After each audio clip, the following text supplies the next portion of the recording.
Alhamdulillahi Rabbil Alamin. Wassalatu wassalamu ala ashrafil anbiya'i wal mursalin Sayyidina wa maulana Muhammadin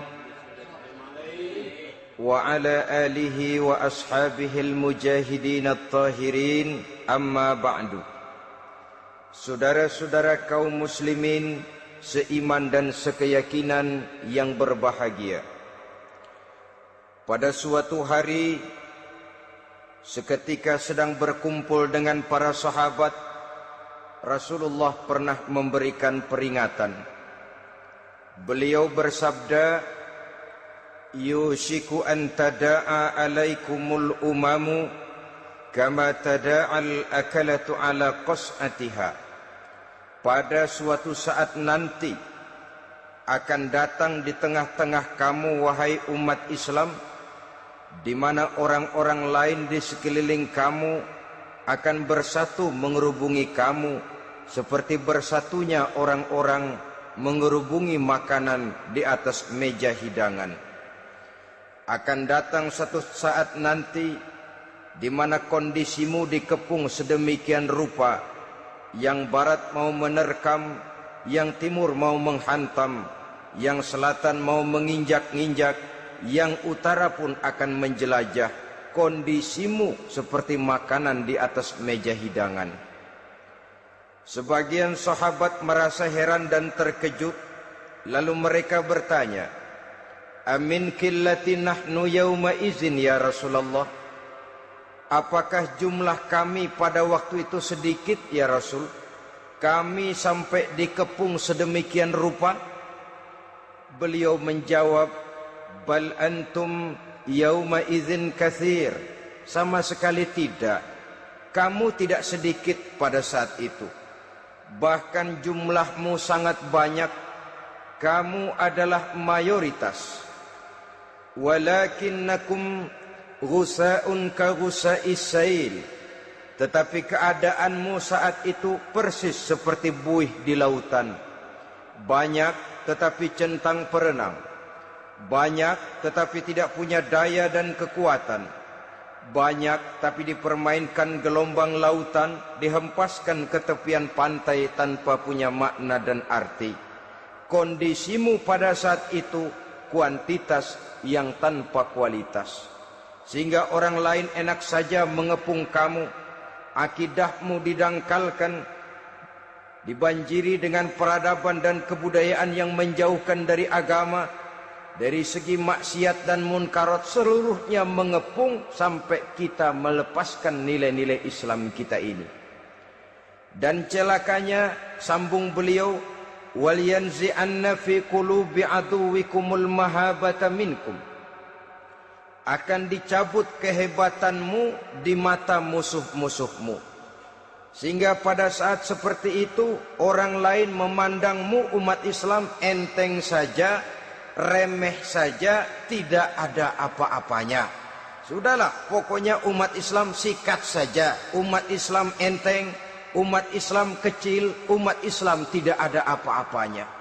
Alangkah ironinya, alangkah menyedihkannya, memilukan dan sekaligus memalukan. Umat yang mayoritas ini dipermainkan oleh yang minoritas.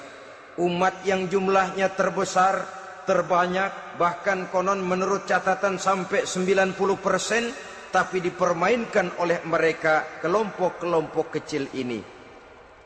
Wal yakzifanna fi qulubikumul wahn. Pada saat itu di hatimu dicampakkanlah penyakit wahan. Sahabat kemudian bertanya, "Wa mal wahnu ya Rasulullah?" Apakah penyakit wahan itu ya Rasul? Beliau menjawab, "Hubbud dunya wa karahiyatul maut." Penyakit wahan itu tidak lain hubbud dunya wa karahiyatul maut. Terlalu cinta kepada dunia dan terlalu takut kepada mati. Materialistis dan takut resiko. Dua penyakit inilah yang menyebabkan walaupun umat ini mayoritas, tapi dipermainkan oleh yang minoritas. Walaupun dia golongan terbesar, tapi nasibnya seperti makanan di atas meja makan. Dari segala macam penjuru mau menghantam dia. Saudara-saudara kaum muslimin yang berbahagia, ini merupakan analisa sosial bahwa pada satu saat nanti akan terjadi di tengah-tengah umat di mana kita dihantam dan diserbu dari segala macam penjuru. Akidah didangkalkan, peradaban dan kebudayaan dirusak, makanan dan minuman diracuni, pakaian ditelanjangi dan lain sebagainya, sampai kita melepaskan nilai Islam yang kita cintai ini. Kondisi sosial ini satu saat akan datang kepada kita. Demikian analisa dan peringatan dari Rasulullah sallallahu alaihi wasallam. Marilah sekarang kita melihat, adalah benar bahwa di zaman sekarang kita insya Allah tidak akan mengalami perang Badar sehebat yang pernah dialami oleh Rasul dan para sahabatnya. Tetapi sesungguhnya perang yang kita hadapi di zaman sekarang ini tidak kalah hebatnya dengan perang Badar, tidak kurang dahsyatnya dengan perang Uhud, tidak kurang ngerinya dari perang Khandaq. Hanya saja yang kita hadapi sekarang ini bukan ujung pedang, bukan ujung tombak, bukan ujung panah. Yang kita hadapi sekarang ini adalah perang akidah, perang ideologi, perang mempertahankan keyakinan.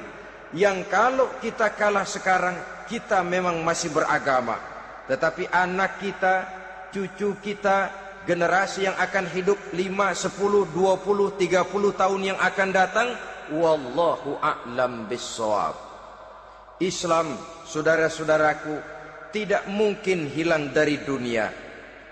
Tetapi tidak mustahil Islam gulung tikar dari desa kita.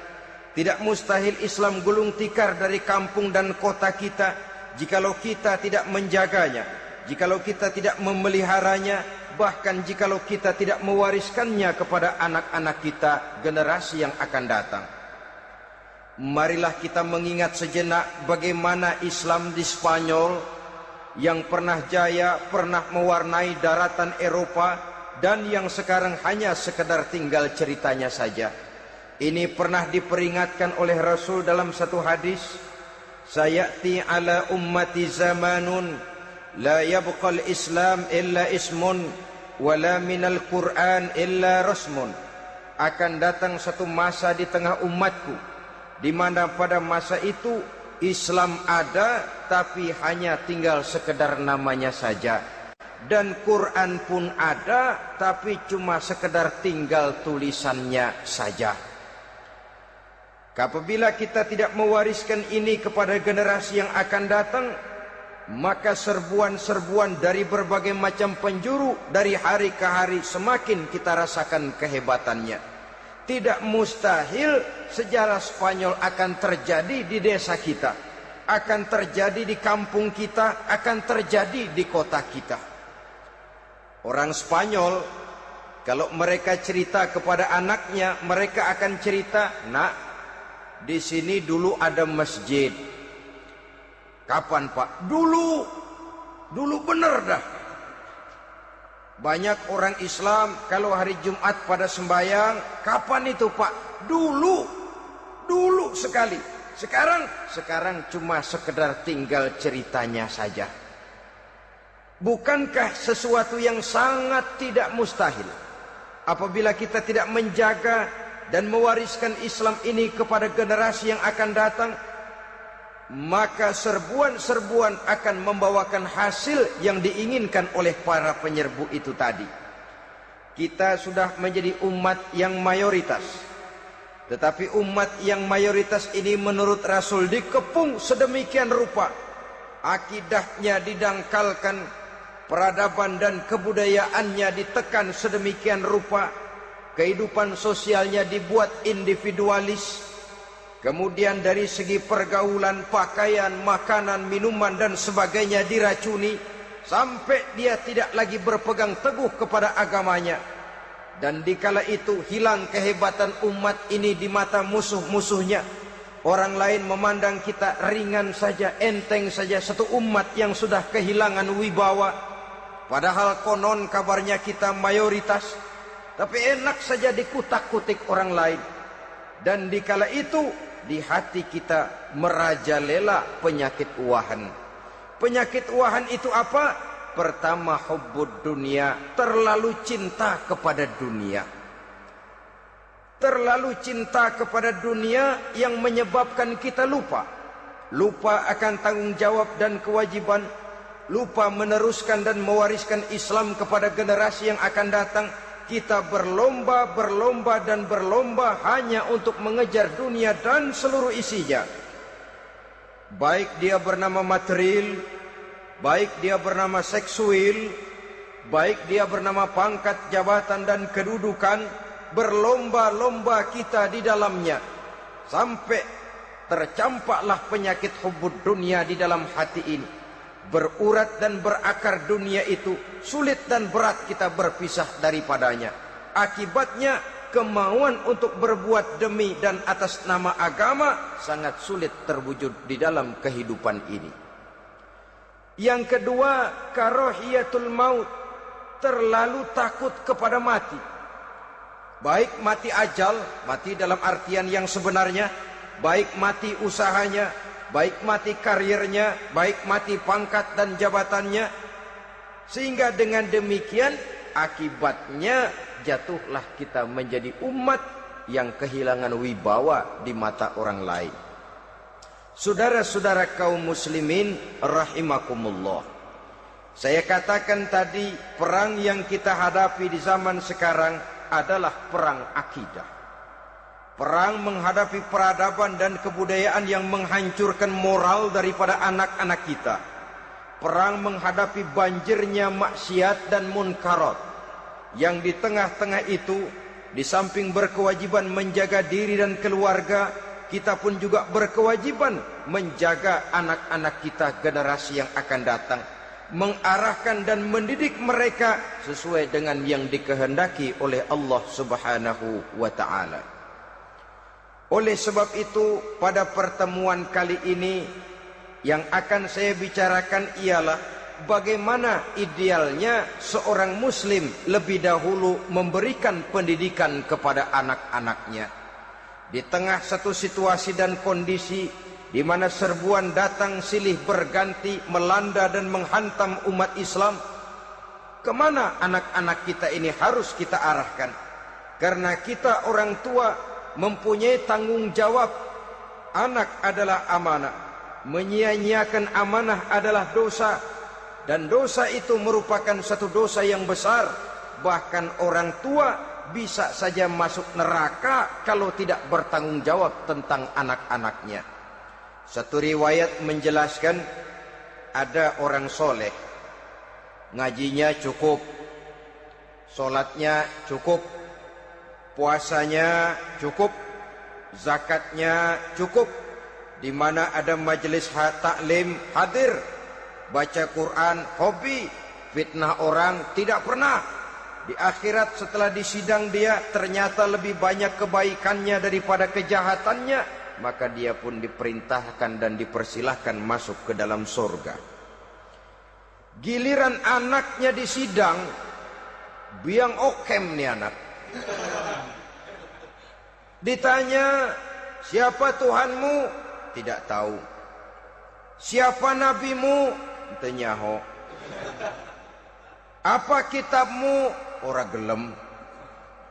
Kamu pernah sholat? Tidak. Zakat? Tidak. Puasa? Tidak. Judi? Hobi. Zina? Tiap malam. Mabuk? Berat. Wah, brengsek kamu. Kebaikan tidak ada barang sedikit pun, sementara kesalahan dan dosa berlipat ganda. Kamu neraka. Anak ini protes. Benar, saya tidak kenal siapa Tuhan saya. Saya tidak tahu siapa Nabi saya.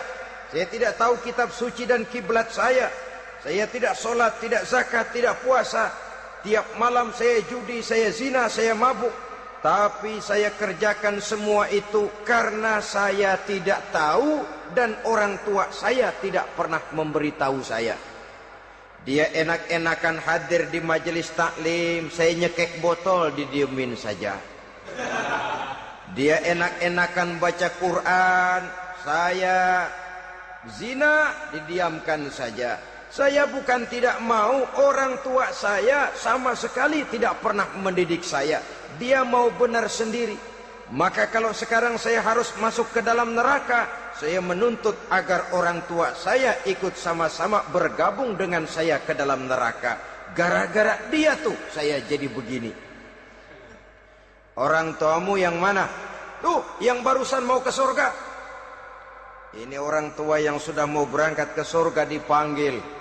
Sebentar dulu mas. Ini benar anak kamu? Iya pak. Waktu di dunia kamu tidak pernah ajarin dia ngaji? Sampai dia tidak kenal Tuhannya, tidak kenal nabinya, tidak kenal kiblat dan kitab sucinya? Iya pak. Dia tidak sholat, kamu diamkan saja. Dia tidak puasa, tidak zakat, kamu bersikap masa bodoh. Bahkan dia judi, dia zina, dia mabuk, kamu pun berdiam diri saja. Iya pak. Tahukah kamu bahwa anak ini adalah amanah? Menyia-nyiakan amanah artinya khianat, dan khianat adalah dosa yang sangat besar. Kamu tidak bertanggung jawab, maka kamu, anakmu gabung ke dalam neraka. Saudara-saudara kaum muslimin rahimakumullah, itu sebabnya Allah pesan benar-benar, ya ayyuhalladzina amanu qu anfusakum wa ahlikum nara. Hai orang-orang yang beriman, jaga dirimu dan keluargamu, istri, anak, orang-orang yang menjadi tanggung jawab dan kewajiban kita, jaga dan pelihara mereka dari api neraka. Saudara-saudara kaum muslimin, lalu kalau kita orang-orang tua yang hidup di zaman sekarang ini sudah sering beristighfar, mengurut dada, melihat situasi, membaca peta keadaan, konon tantangan yang akan dihadapi oleh anak-anak kita 15, 20, 25 tahun yang akan datang jauh lebih berat dari apa yang kita hadapi sekarang ini. Maka adalah wajar jika kita sebagai orang tua yang cinta kepada agama, cinta kepada anak-anak kita, berpikir untuk mewariskan nilai-nilai yang luhur ini kepada anak-anak kita generasi yang akan datang. Bagaimana pada mulanya kita harus mendidik mereka? Mari kita telusuri apa yang dicontohkan oleh Al-Quranul Karim.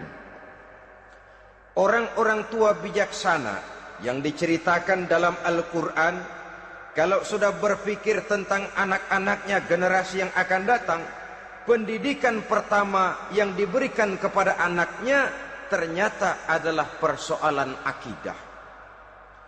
Nabi Ibrahim, pertanyaan yang paling merisaukan beliau buat anak cucunya ialah, ma ta'buduna min ba'di. Saudara bisa lihat surah Al-Baqarah ayat 133. Anak-anakku, kalau pada satu saat nanti aku, ayahmu ini sudah tidak ada lagi, meninggalkan kamu semua, meninggalkan kehidupan dunia ini, ma ta'buduna min ba'di, apa yang akan kamu sembah nak kalau ayah sudah tidak ada lagi? Jikalau ayahmu sekarang masih rajin ke masjid, melakukan rukuk dan sujud, i'tikaf dan membaca Quran, kalau satu saat ayahmu meninggalkan dunia ini, masihkah engkau mau ke dalam masjid? Masihkah engkau rukuk dan sujud? Masihkah engkau i'tikaf? Ma ta'buduna min ba'di, apa yang akan kamu sembah kalau aku ayahmu tidak ada lagi nak?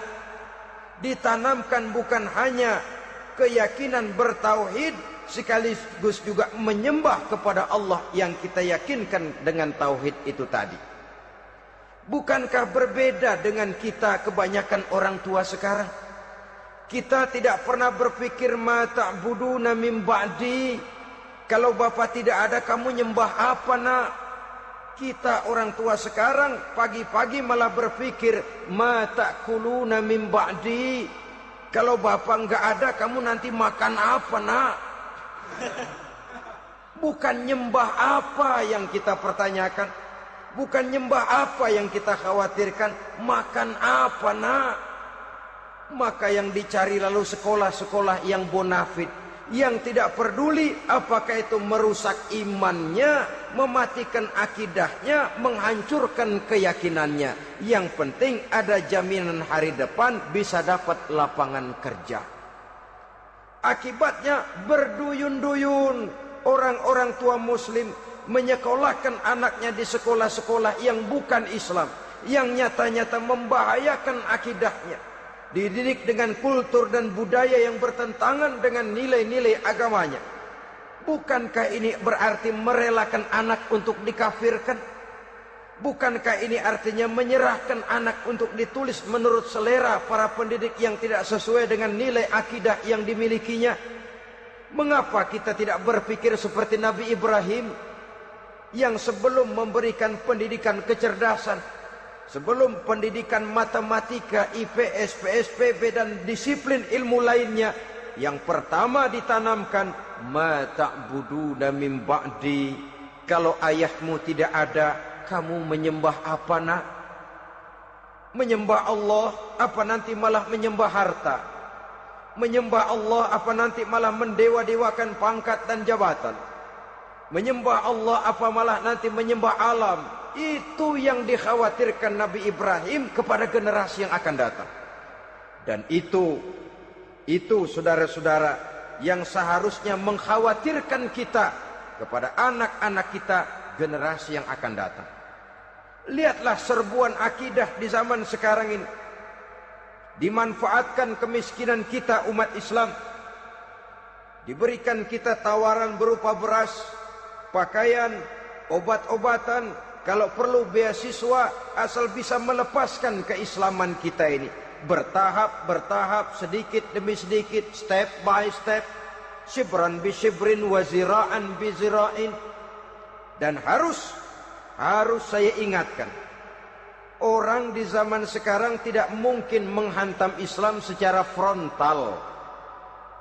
Tidak mungkin menghantam Islam terang-terangan, apalagi mengerahkan satuan militer. Tidak. Orang berhitung bagaimanapun kondisi dan kualitasnya umat Islam, mereka masih punya satu modal penting, fanatisme agama. Kalau ini disulut, api jihad segera berkobar, dan hanya maut yang bisa menghentikan orang yang dibakar dengan semangat jihad. Orang tahu itu. Betapa Uni Soviet kedodoran menghadapi mujahidin Afghanistan yang disulut oleh semangat jihad yang berkobar dengan persenjataan yang primitif ketimbang persenjataan Uni Soviet. Entah mereka pantang surut mundur ke belakang. Jadi jangan mimpi bahwa orang mau menghantam Islam ini dengan melarang pengajian, meruntuhkan masjid, menyegel pondok pesantren. Tidak. Melarang orang sholat. Tidak. Kalau perlu masjid diperbanyak, musola diperbesar. Tapi bikin itu masjid seperti museum. Besar, megah, mercusuar, tapi bikin seperti museum. Tempat orang kagum, tempat orang memuji, tapi sunyi dari nilai-nilai ibadah. Saudara-saudara kaum muslimin, untuk sampai kepada penghantaman akidah, jalan yang paling mudah dirintis sekarang ini secara bertahap dan sistematis, memisahkan umat Islam dari Islamnya. Biarkan mereka bernama Muslim. Biarkan di atas kartu penduduknya tertulis agama Islam. Tapi tanamkan budaya-budaya yang menyebabkan cara bergaul mereka, cara berumah tangga mereka, cara bertetangga mereka, sampai kepada cara mereka berpakaian, cara mereka bergaul, cara mereka makan dan minum, cara mereka mendidik dan menyekolahkan anak, sama sekali tidak lagi mencerminkan nilai-nilai yang Islami. Itu sudah satu usaha yang paling praktis, memisahkan umat Islam dengan Islamnya. Kalau sadarlah kita ke arah ini usaha orang di zaman sekarang, maka yang harus pertama kita tanamkan kepada anak-anak kita, didik mereka dengan jiwa tauhid yang mengkristal di dalam batinnya, meresap sampai ke tulang sumsumnya, yang tidak akan sampai pun nyawa berpisah dari badannya, akidah itu tidak akan berpisah dari hatinya. Bahkan dia sanggup dengan tegar berkata, lebih baik saya melarat karena mempertahankan iman daripada hidup mewah dengan menjual akidah. Satu khittah, satu garis kehidupan yang perlu kita wariskan kepada anak-anak kita, generasi yang akan datang. Dahulu ada satu tradisi, saudara-saudara. Kalau anak gadis kita dilamar orang, orang lalu bertanya, anakmu mau ngelamar gadis saya, apa sudah khatam Quran berapa kali? Apa sudah bisa baca kitab macam-macam dan lain sebagainya? Sehingga lahirlah satu kebanggaan. Apapun motifnya, tapi pertanyaan semacam ini zaman sekarang sudah langka. Paling-paling yang ditanya kalau anaknya dilamar orang, anakmu kerja di mana? Gajinya sebulan berapa? Kendaraannya bebek apa soang apa-apa? Itu yang kita pertanyakan, berkisar di seputar materi, kerja, job, status sosial dan lain sebagainya. Perkara bisa baca Quran atau tidak, nomor 18. Perkara sembahyangnya rajin apa tidak, nomor 36. Saudara hadirin, akibatnya terjadi pergeseran nilai. Maka mendidik anak menurut tuntunan Quran adalah seperti yang diberikan contoh oleh Luqmanul Hakim, yang diceritakan dalam surah Luqman mulai ayat 11 dan selanjutnya. Apa pendidikan pertama yang harus kita berikan kepada anak? Pertama, ya bunayya la tusyrik billah. Wahai anakku, jangan sekali-kali engkau menyekutukan Allah. Nak, jaga tauhid, pelihara iman, mantapkan akidah. Ini dasar yang pertama. Belum lagi anak mengenal berbagai macam disiplin ilmu, yang pertama ditanamkan tauhid. Ini yang mendasari kehidupan. Ini yang akan menjadi mewarnai dan menjadi warna dari kepribadian seseorang. Sentuhan jiwa tauhid di dalam diri si anak. Belum lagi sempat dia kenal yang lain. Yang pertama yang kita tanamkan, kita wariskan, kita berikan, la tusyrik billah. Jangan sekali-kali menyekutukan Allah. Nah, kalau ini sudah tertanam, ini sudah merupakan satu fondasi yang kuat. Selebihnya nanti tinggal melihat bakat si anak, kemana dia harus dididik ini. Yang terpenting nilai iman lebih dahulu tanamkan. Dan untuk menghancurkan nilai keimanan, saudara-saudara, saya katakan, ingatkan kepada hadis di awal tadi, dikepung kita dari berbagai macam penjuru agar bila bisa melepaskan nilai-nilai iman dan keyakinan. Proses pendangkalan akidah, ditanamkan keraguan kepada agama, ditanamkan rasa malu beragama. Sholat malu, baca Quran malu, berangkat ke masjid malu, pakai jilbab malu. Ditanamkan rasa malu beragama, sehingga bertahap sedikit demi sedikit kita mulai berpisah dengan kehidupan beragama. Ditanamkan hal yang sedemikian rupa dari berbagai macam penjuru. Dihantam akidah, akidah kuat. Dihantam dari segi peradaban dan kebudayaan. Diperbanyaklah peradaban dan kebudayaan yang bukan mendekatkan kita dengan agama, malah mendekatkan kita dengan neraka. Menjauhkan kita dari agama, menjauhkan kita dari nilai-nilai luhur yang diwariskan oleh orang-orang tua kita terdahulu. Adalah kewajiban kita yang pertama, mendidik anak, menanamkan roh, jiwa dan semangat tauhid di dalam diri mereka. Saudara-saudara kaum muslimin rahimakumullah, Kenapa kita lebih dahulukan menanamkan jiwa, roh dan semangat tauhid ini kepada anak-anak kita? Pertama, kita tidak hanya ingin sekedar mempunyai anak yang pintar, tetapi lebih daripada itu kita pun ingin mempunyai anak yang benar. Segala macam disiplin ilmu, segala macam bentuk penalaran ilmiah dan pengisian intelektualitas manusia mungkin di satu sisi akan membuat dia pintar, tapi di sisi lain belum tentu akan membuat dia benar. Nabi pernah memberikan peringatan, man izdada ilman walam yazdad huda lam yazdad minallahi illa bu'da. Orang yang hanya bertambah ilmu pengetahuannya tapi tidak bertambah hidayah dari Allah, tidak makin mantap keimanannya, maka seluruh nilai-nilai ilmunya hanya akan menjauhkan dia dari Allah Subhanahu wa taala. Dan adalah lebih merupakan azab daripada nikmat kalau kita diberikan ilmu pengetahuan yang hanya akan menyebabkan kita semakin jauh dari Allah Subhanahu wa taala. Yang kedua, sesungguhnya roh, jiwa dan semangat tauhid yang melekat dalam diri anak pada puncaknya akan melahirkan satu disiplin murni yang tumbuh dari dalam dirinya sendiri, di mana si anak dalam kehidupannya merasakan dimanapun dia berada, kemanapun dia pergi, ia selalu merasakan kehadiran Allah dekat dalam hidupnya. Ia sadar sesadar-sadarnya bahwa tidak ada satu perbuatan yang bagaimanapun kecilnya yang bisa disembunyikan dari kekuasaan Allah Subhanahu wa taala.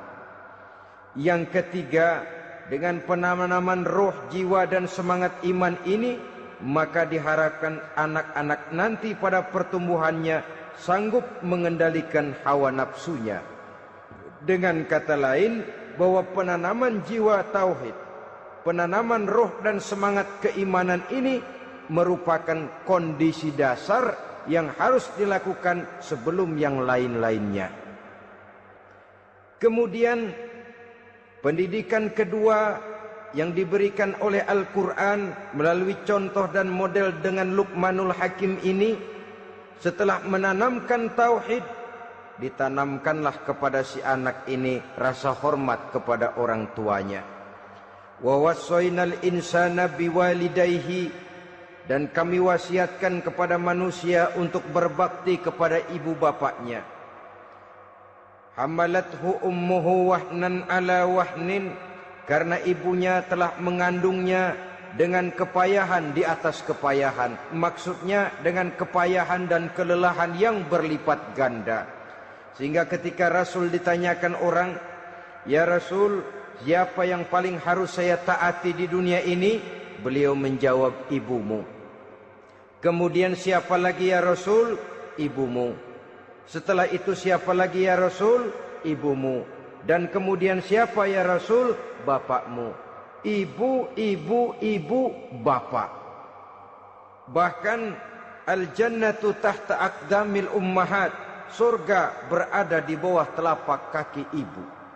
Bagaimana menanamkan rasa hormat kepada orang tua di hati anak? Tentu yang pertama, bagaimana orang tua bisa memberikan keteladanan.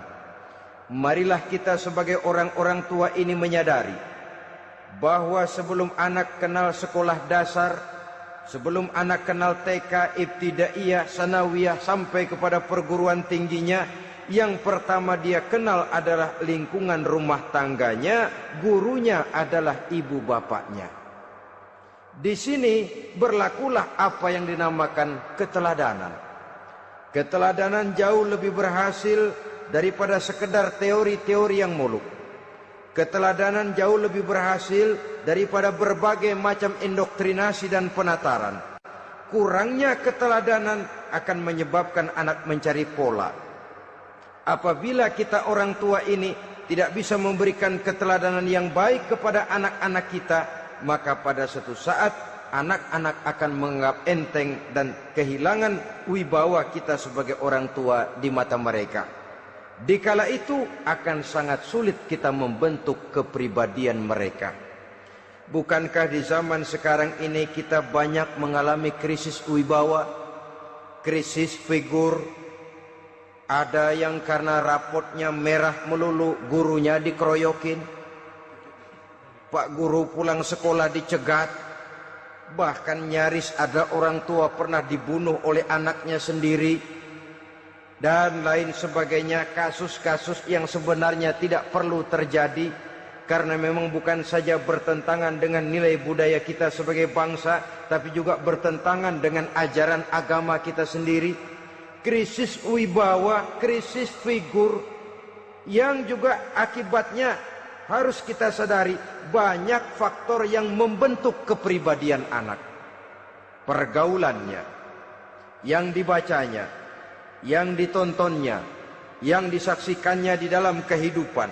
Benar kita menyekolahkan mereka, tapi berapa jam mereka di sekolah? 6 jam, 7 jam paling lama. Sedangkan mereka hidup satu hari satu malam 24 jam. Kalau cuma 7 jam di sekolah, ini berarti lebih banyak dia di luar sekolah. Dan di luar sekolah itu artinya ya rumah tangganya, ya temannya, ya lingkungan di mana dia tinggal, yang seluruhnya sangat besar pengaruhnya dalam ikut membentuk kepribadian anak-anak kita. Saya katakan tadi, di samping kita menghadapi perang akidah, kita pun berhadapan di dalam perang menghadapi peradaban dan kebudayaan yang bukan saja menjauhkan kita dari agama, tetapi sanggup menghancurkan moral daripada anak-anak kita. Secara pribadi, saudara-saudara, saya iri, saya kagum misalnya dengan kemajuan yang diperoleh oleh negara tetangga kita, Jepang misalnya. Padahal tahun 45 ia pun hancur lebur oleh meledaknya atom di Hiroshima dan Nagasaki. Tapi bagai satu tenaga raksasa kemudian Jepang bangkit menjadi satu negara superpower di Asia. Bahkan gurunya saja Amerika sekarang ini kewalahan menghadapi perang dagang dengan Jepang ini. Dan yang menarik, Jepang bisa maju dan modern dengan tetap menjadi Jepang, tanpa harus kehilangan identitasnya sebagai satu bangsa, tanpa harus kehilangan kepribadiannya sebagai satu bangsa. Sebagai negara yang sedang berkembang, kita sering latah. Kita ingin meniru Barat, tapi bukan teknologinya, westernisasinya yang kita tiru. Bukan isinya, kulitnya yang kita ambil. Akibatnya apa? Modernnya belum, orangnya sudah Barat.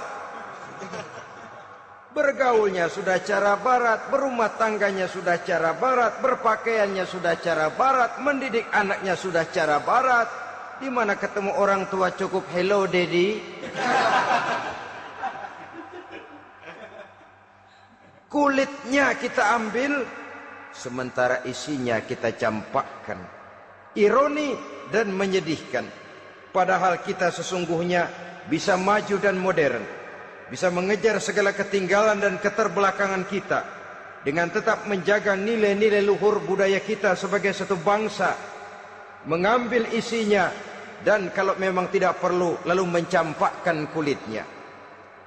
Pengaruh peradaban dan kebudayaan yang menghancurkan moral daripada anak-anak kita oleh pesatnya arus teknologi, oleh pesatnya arus komunikasi, di mana hal-hal yang terjadi di belahan dunia lain dapat kita saksikan hari ini juga melalui layar televisi, yang terjadi di Amerika, di Eropa, di Afrika, di ujung dunia yang paling ujung sekalipun. Di ujung dunia yang paling ujung, hari ini kejadian, hari ini sudah bisa kita saksikan. Pesatnya arus komunikasi, kalau jatuh ke tangan anak-anak kita yang belum mempunyai filter, daya saring positif, akan dicerna oleh mereka tanpa memilah dan memilih. Akibatnya orang kampung bilang kelolodan. Makan nggak dikunyah lagi. Tentu saja akhirnya kelolodan, dan kalau sudah kelolodan menyusahkan kita seluruhnya. Oleh karena itu budaya menghormati orang tua perlu dijaga, perlu dipelihara dan diwariskan kepada anak-anak kita. tali silaturahmi sehingga ada respeknya kepada orang tuanya. Jangan bapaknya dianggap CS, ibunya dianggap CS, kakeknya dianggap CS. Hilang rasa respek, hilang rasa menghormati. Sementara orang tua sendiri tidak bisa memberikan keteladanan, kurang mendapat perhatian dan lain sebagainya. Apalagi kalau baik ibu maupun bapak adalah orang-orang karier yang setiap hari sibuk menghadapi tugas masing-masing. Bapak sibuk rapat, pindah kantor sana kantor sini, ibu sibuk arisan, besarlah anak-anak di tangan pembantu dan lain sebagainya, sehingga dia merasa kurang mendapat perhatian, dan ini akan ikut membentuk warna dari kepribadian yang dimilikinya. Sampai kepada pelosok-pelosok desa, jaringan televisi memang menguntungkan.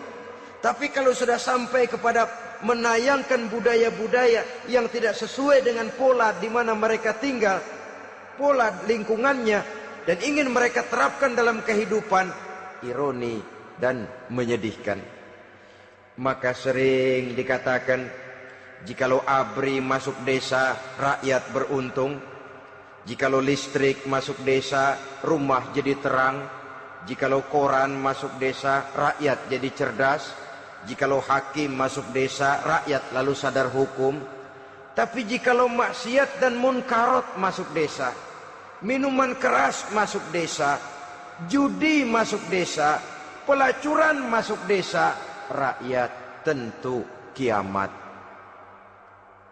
Dan kita harus punya budaya untuk memilah dan memilih, mempunyai filter untuk jadi daya saring positif.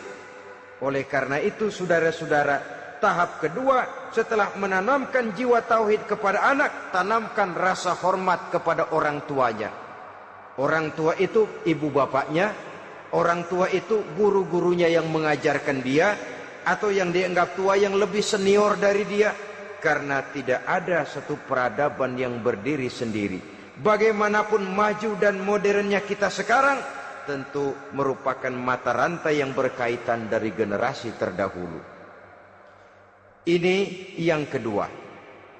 Setelah tauhid, berbakti kepada ibu dan bapak. Tidak ada satu kebahagiaan yang bisa ditegakkan di dunia ini tanpa doa, tanpa restu daripada ibu dan bapak. Ini keramat hidup. Doanya dikabul Allah dan kutubnya juga dikabul oleh Allah Subhanahu wa ta'ala.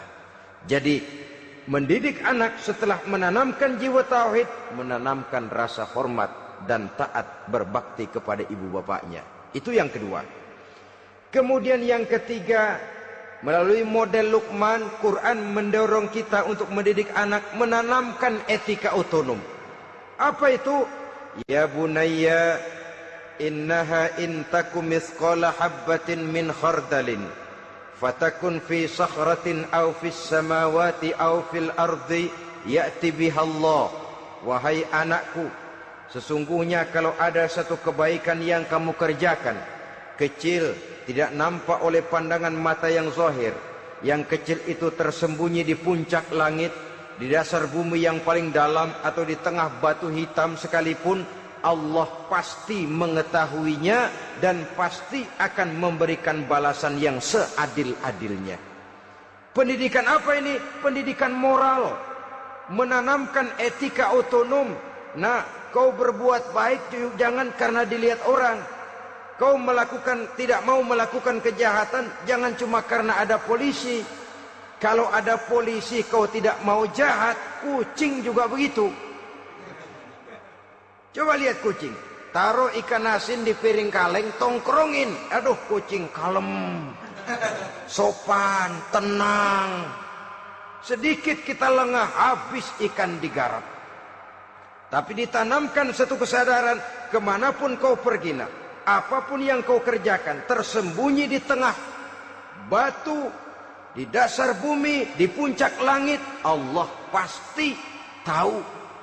Dalam bahasa yang ringan, nak, kita ini diawasi oleh dua hiperkomputer yang maha sensitif. Produksi langit mereknya Rokib dan Atid. Itu komputer yang sangat peka dan sensitif. Jangankan kita berbuat, kita berniat baik saja, komputer sudah nyatat sendiri. Inilah yang orang sekarang namakan waskat, nah, pengawasan malaikat. Kalau hidup sudah merasa diawasi oleh malaikat, waskat berhasil. Tapi kalau waskat sudah diawasi malah nekat, itu yang gagal. Atau yang diawasi dan yang mengawasi sama-sama sepakat, nah, itu juga bisa cincai. Saudara-saudara kaum muslimin rahimakumullah, waskat dalam pengertian kita muslim, bagaimana hidup ini merasakan diawasi oleh malaikat. Intelektualitas yang tinggi sekalipun, IQ yang nilainya plus sekalipun, disiplin ilmu yang bagaimanapun banyak yang memenuhi benak kita, tanpa diiringi oleh etika otonom, orang sering mencari celah dan kesempatan. Mencari celah dan kesempatan. Tapi kalau sudah merasa, kemanapun saya pergi, dimanapun saya berada, kebaikan bagaimanapun sekecilnya saya lakukan, toh Allah pasti akan memberikan balasan. In khairan fa khairun, wa in syarran fa syarrun. Jikalau baik, baik balasan yang kita terima. Jikalau jahat, jahat kejahatan yang kita terima. Kalau sudah ke arah ini kita berpikir, maka sesungguhnya kalau kita berbuat baik kepada orang lain, hakikatnya kita sudah berbuat baik kepada diri kita sendiri. Lalu tidak ada merasa rugi berbuat baik kepada orang. Karena manakala dia melakukan kebaikan kepada orang lain, artinya dia sudah berbuat baik untuk dirinya sendiri. Jadi setelah tauhid, kemudian berbakti kepada ibu bapak, yang ketiga baru pendidikan tentang akhlak, tentang moral. Pola ini yang sering terlupakan oleh kita, bahwa bagi kita itu pendidikan tidak lain upaya mencerdaskan otak anak. Jangan sampai sebab ini kelihatannya pembangunan makin maju, persaingan hidup makin tajam, tensi ekonomi semakin tinggi, sementara jumlah tenaga kerja dengan lapangan kerja yang tersedia jauh dari mencukupi. Jikalau tidak membekali anak dengan pendidikan yang menunjang lapangan pekerjaan, orang tua khawatir, takut sekali anaknya jadi gelandangan. Dikhawatirkannya kehidupan dunia ini, sementara dia lupa kalau anaknya bisa jadi gelandangan di akhirat. Padahal selama-lamanya gelandangan di dunia paling seumur manusia itu 60 tahun, 70 tahun lah umur orang sekarang. 70 itu sudah luar biasa itu. Tapi kalau harus menggelandang di akhirat, menjadi gelandangan di akhirat, alangkah menyedihkannya. Apakah akan kita korbankan satu kehidupan yang langgeng, abadi, cuma karena tertipu oleh fata morgana dan kamuflase? Kita korbankan yang sedikit, kita korbankan yang besar karena kita memilih yang sedikit. Dalam bahasa Al-Quran memang pernah diceritakan hidup ini hakikatnya perlombaan, saudara-saudara. Perlombaan. Dan di dalam perlombaan itu ada yang menang, ada yang kalah.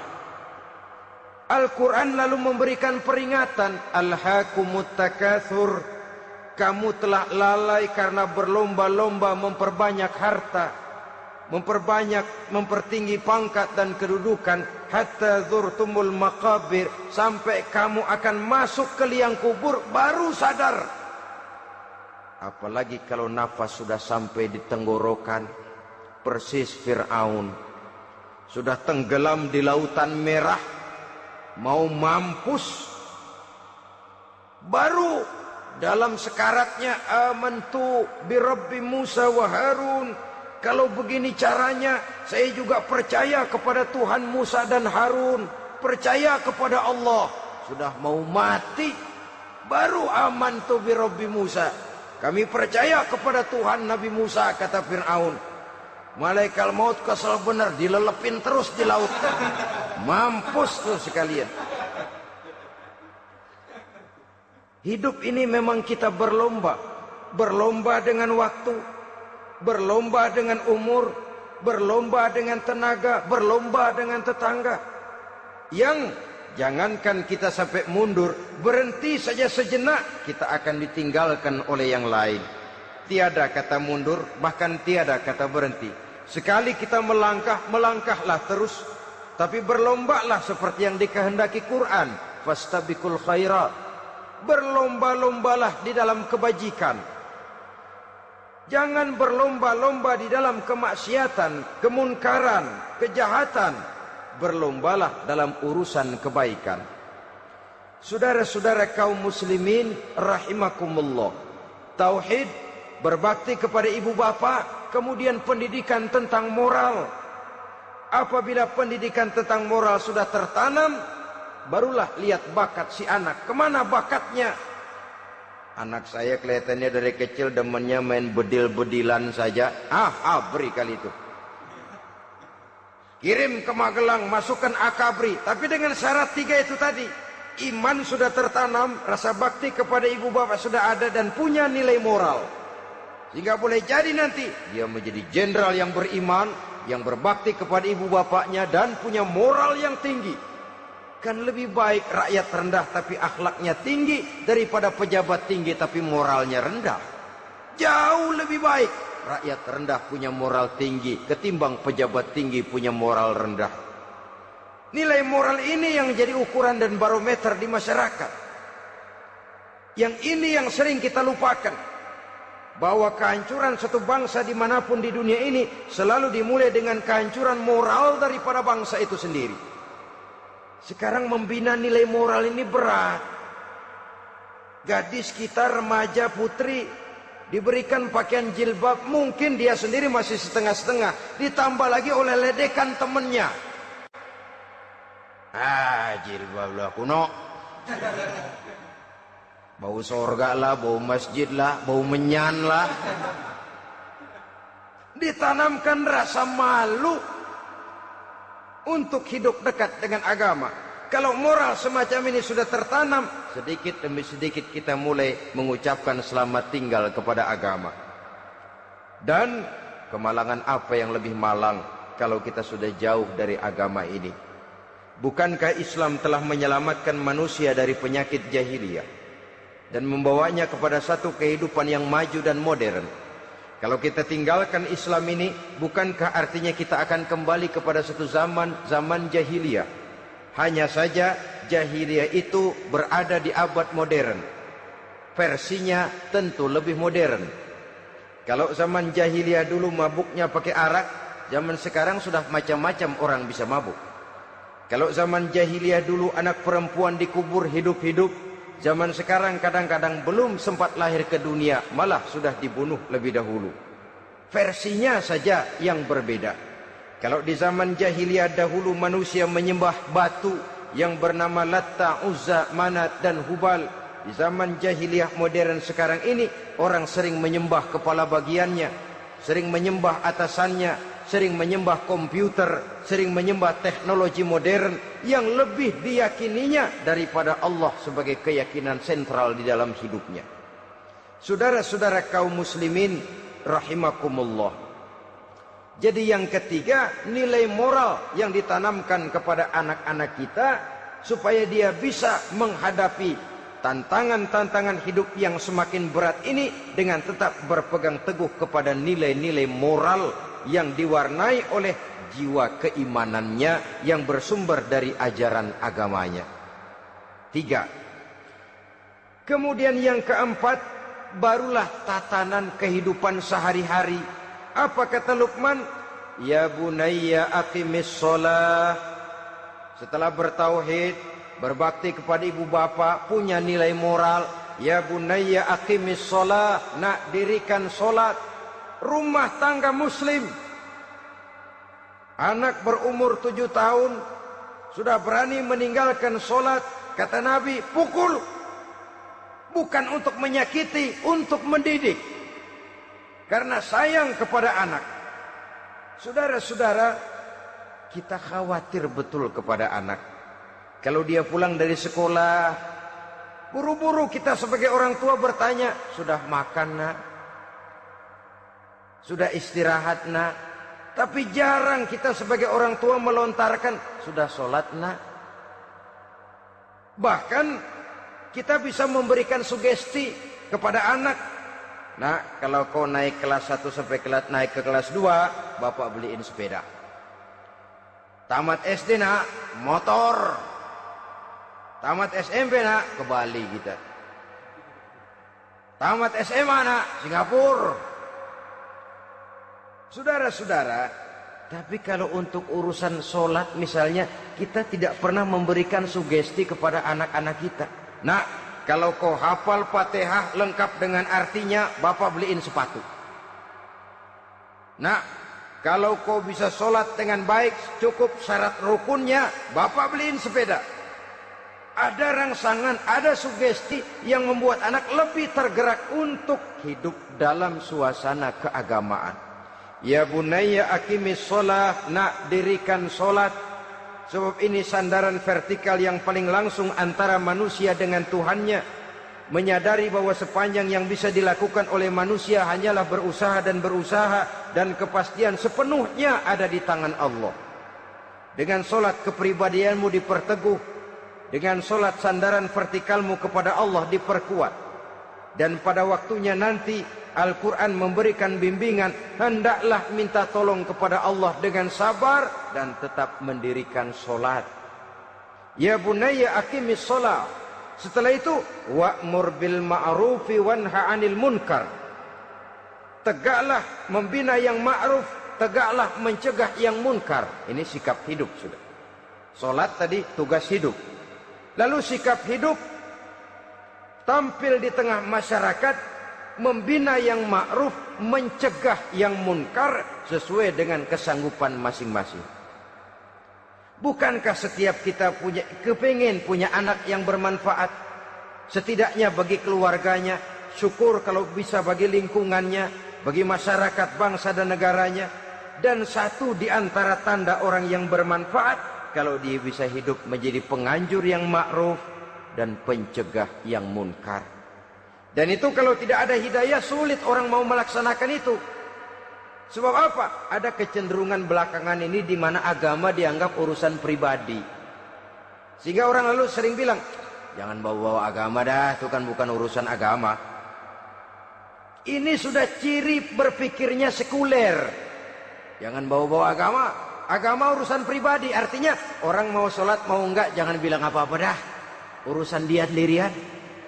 Dia mau puasa dia enggak, merdeka saja, urusan pribadi. Agama bukan persoalan pribadi.